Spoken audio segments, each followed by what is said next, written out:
সমাজের সামনে অনন্য নজির সৃষ্টি করলো মালদার হরিশ্চন্দ্রপুর গ্রামের একটি পরিবার। মূলত লিঙ্গ বৈষম্যকারীদের বার্তা দিতেই হাসপাতাল থেকে সদ্যজাত কন্যা সন্তানকে মহা ধুমধাম করে বাড়ি নিয়ে গেল ওই পরিবার। এক্ষেত্রে রীতিমতো ফুল দিয়ে সাজানো অ্যাম্বুলেন্স করে এবং ডিজে বাজিয়ে অত্যন্ত সাড়ম্বরে আনন্দ অনুষ্ঠান করে নিজেদের পরিবারের নতুন সদস্যকে বাড়ি নিয়ে গেলেন দাদু দিদা। সত্যি এমন দৃশ্য এর আগে কখনো দেখা গিয়েছে কিনা কেউ বলতে পারছেন না। বিশেষ করে মধ্যবিত্ত সমাজের একটি পরিবার ডিজে বাজিয়ে অ্যাম্বুলেন্স সাজিয়ে ধুমধাম করে সদ্যজাত কন্যা সন্তানকে হাসপাতাল থেকে রীতিমতো শোভাযাত্রা করে বাড়িতে নিয়ে যাচ্ছে। এই উদ্যোগ অবশ্যই অত্যন্ত তারিফযোগ্য। যুগের সঙ্গে সমাজ অনেক এগিয়ে গেলেও এখনো সমাজের সর্বস্তরে কিছু মধ্যযুগীয় মানসিকতা থেকে মানুষ বেরোতে পারেনি, যেমন লিঙ্গ বৈষম্য। এখনো অনেক বাড়িতেই পুত্র সন্তান হলে যতটা আনন্দ থাকে কন্যা সন্তান হলে থাকে না। এমনকি শুধুমাত্র কন্যা সন্তান জন্ম দেওয়ার ক্ষেত্রে বধূ নির্যাতনের শিকার হওয়ার ঘটনাও ঘটে। আবার অনেকে অবৈধভাবে কন্যা ভ্রূণ হত্যা করে। সেই জায়গা থেকে সমাজের সেই সব মানুষদের উদ্দেশ্যে এক সুন্দর বার্তা দিল গ্রামের একটি সাধারণ পরিবার। হাসপাতাল থেকে ফুটফুটে সদ্যজাত কন্যা সন্তানকে ডিজে বাজিয়ে আনন্দ উৎসব করে বাড়িতে নিয়ে গেলেন দাদু দিদা। এলাকায় এই ধরনের নজির প্রথম দেখা গেল। ওই পরিবারের এই মানসিকতাকে তাই কুর্নিশ জানাচ্ছেন অনেকে। মালদা জেলার হরিশ্চন্দ্রপুর 2 নম্বর ব্লকের অন্তর্গত সুলতাননগরের বাসিন্দা ইয়াসমিন খাতুন। স্বামী পেশায় রং মিস্ত্রি, ভিন রাজ্যে কাজ করেন। সম্প্রতি হরিশ্চন্দ্রপুর গ্রামীণ হাসপাতালে কন্যা সন্তানের জন্ম দিয়েছেন ইয়াসমিন।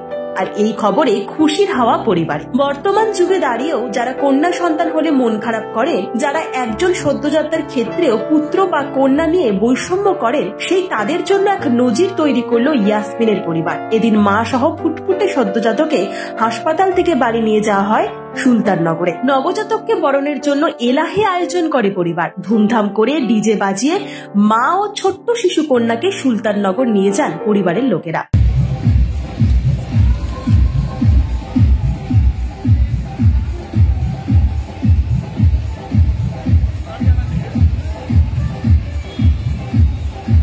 যে অ্যাম্বুলেন্সে করে বাড়ি গেল সদ্যজাত, সেটাও সাজানো হয় ফুল দিয়ে। হরিশ্চন্দ্রপুর এলাকায় এই ধরনের নজির এর আগে সৃষ্টি হয়। পরিবারের বক্তব্য, পুত্র বা কন্যা বলে নয়, যারা এই ভেদাভেদ করে তারা ভুল করে।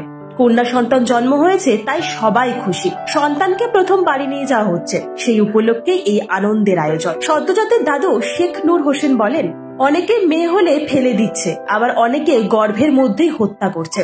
সেটা তো ঠিক নয়। ছেলে হলেও যেমন খুশি, মেয়ে হলেও ঠিক ততটাই খুশি। আজকে নাতনিকে আমরা বাড়ি নিয়ে যাচ্ছি, তাই সকলে মিলে এই উপলক্ষে এই আনন্দের আয়োজন। বাড়িতে মেয়ে জন্ম নিয়েছে, খুব গর্বিত, খুব খুশি। ঠিক আছে, আমার নাতনি হয়েছে। আমরা এই যে অ্যাম্বুলেন্স সাজিয়ে ডিজে বাজিয়ে আমার 50টা ছেলে আছে, সবাই মিলে এনজয় করে তারপরে নিয়ে যাবো বাড়ি। এমনি মেয়ে হয়ে কেউ ফেলে দিচ্ছে, কেউ পেটের ভিতর মেরে দিচ্ছে, অমনি করা উচিত না। ঠিক আছে, ছেলে হয় খুশি হবে, এটা কোনো কথা না। ঠিক আছে, মেয়ে হলে খুশি করা যায়। আমরা এই যে কন্যা হয়েছে আমাদের বাড়িতে খুব খুশি। আমরা এই ধুমধাম করে সবাই মিলে এরকম এনজয় করতে নিয়ে বাড়ি নিয়ে যাবো। এরা জানে সবাই যে এরকম করে নিয়ে যায়। সদ্যজাতের দিদা আশপাদি বিবির বক্তব্য, অনেকে তো আজও মেয়েদের অবহেলা করে। আমি আমার নাতনিকে আনন্দের সঙ্গে সসম্মানে বাড়ি নিয়ে যাচ্ছি, তাই অ্যাম্বুলেন্স সাজিয়েছি, ডিজে বাজিয়ে আনন্দ করে দিয়ে যাচ্ছি। আমার নাতনি হয়েছে হসপিটালে, নাতনির জন্য সবাই বাড়ির ফ্যামিলি সবাই খুশি আছে, সবাই ভালো আছে।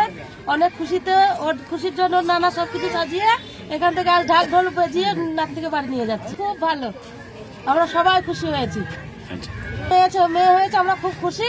মেয়েদের সবাই অবহেলা করে, আমরা তো করিনি। আমরা সসম্মানে ভালোবেসে একদম বুকে বেঁধে আমরা নিয়ে যাচ্ছি মেয়েকে। মানে ডিজে বাজিয়ে নিয়ে যাচ্ছি, ডিজে বাজিয়ে আমার নাতনিকে নিয়ে আমি বাড়ি যাচ্ছি। খুব ভালো, আগে থেকে খুশি, আরো খুশি নাতনি হয়েছে। ব্যুরো রিপোর্ট, আজ বাংলা।